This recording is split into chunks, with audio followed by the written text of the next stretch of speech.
just outside the top 10 picture. Just takes out Jeremy Flores as round 2 continues. Sebastian Zietz hits the lineup with Jadson Andre, Hawaii vs. Brazil, and Strange Desires, one of our favorite movies still to this day. Potts, well, during the break, Jadson got a quick start on the back end. Yeah, Jadson Andre obviously trying to turn the screws on Sebastian Zietz. Just a 2.67 for Jadson, but this wave right here, a little bit more substance, that's for sure. Back to live, Jadson.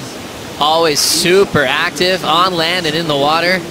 Big vertical start, backside float, and trims it off the coping for a solid backside slide. He'll step off before the end section. 6.83 for Seabass.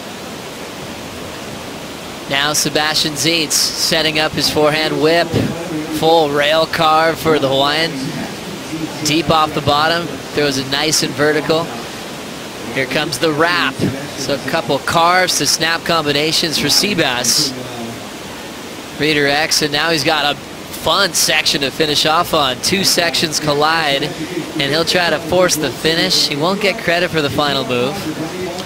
Absolutely right. Let's have a look. Seabass on the way back out, just deciding to try and get some momentum, which he's already got on that first wave. But beautiful bottom turn, top turn, nice snap right there. Beautiful rotation. And again, back into the power source. So Sebastian Zietz starting to connect the dots and starting to find some rhythm out here. Keeping that board moving, very active. You know, he doesn't really stand still too long. Keeps that board pumping, keeps those fins engaged. And then on the contrast, Jadson Andre starting off nice and vertical, Potts. Yeah, you see the backhanders are going to do that vertical approach. Nice turns from Jadson, 3 solid maneuvers, and then kind of got caught behind the whitewater right there. Lost the winner, so yeah, I don't know. I actually got I got a little emotional when I was paddling back out after my 9-1, just because when I made it, I heard the whole beach like erupt, and I've never heard that in my whole life, and it was the coolest feeling ever. And yeah, I was like almost had a tear in my eye just knowing that I have such a rad town that's backing me, and they all show their love so well. It's really great. Well, a lot of support for you here on the beach, Calais. We can't wait to see what you do in round number 3. Back to you, Joe. And he just made the whole town proud. Moving on to the next one. Catching up with some activity in the lineup with Jadson Andre, Potts. Yeah, we talk about talk about active. I mean, this is wave number 3 for Jadson Andre. Still 21 minutes and 30 seconds remaining. So Jadson just going to town on this one. Series of backside maneuvers, couple of different approaches. You know, we talk about the difference between the front-siders. All of a sudden those nerves come in, the pressure hits you, and it's almost like you can't complete a ride. Seabass up and running. Zietz looking for a 7.87 here. He'll get hung up and ends up going down. Which means one guy goes left, one guy goes right. Seabass deciding to go on the right-hander. Up and over the top, just losing his balance right there. Sort of looking down the line. And I came unglued. Jadson on the other side of the peak, kind of caught behind, going into that wind. So it's going to be a lot more difficult to build speed. That last replay of the split peak, Seabass made another move for the lowers right. You know, there's a lot of waves coming through. Seabass taking advantage of this one. Can see pumping his board, getting that speed.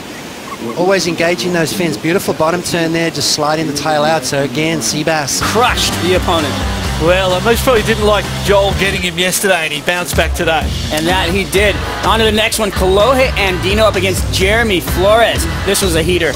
And Jeremy surfed amazing, because going into this heat, Kalohe would have been the favourite. But look at the snaps, look at the power. But it was the size of this one, big gouge there, and the air at the end of this one was what sent the score through the roof. Yeah, you know what? Really hard to negotiate this section. It was not an easy one, and he just puts it up, throws it out. Thank you, Strider, and former world champ Barton Lynch for an epic recap on the Hurley Pro in round 2. Swinging off the roof is Sebastian Zietz, trying to fight his way into the lead. Needs a 7.87. Grab rail reverse attempt goes away from him as he needed something really major.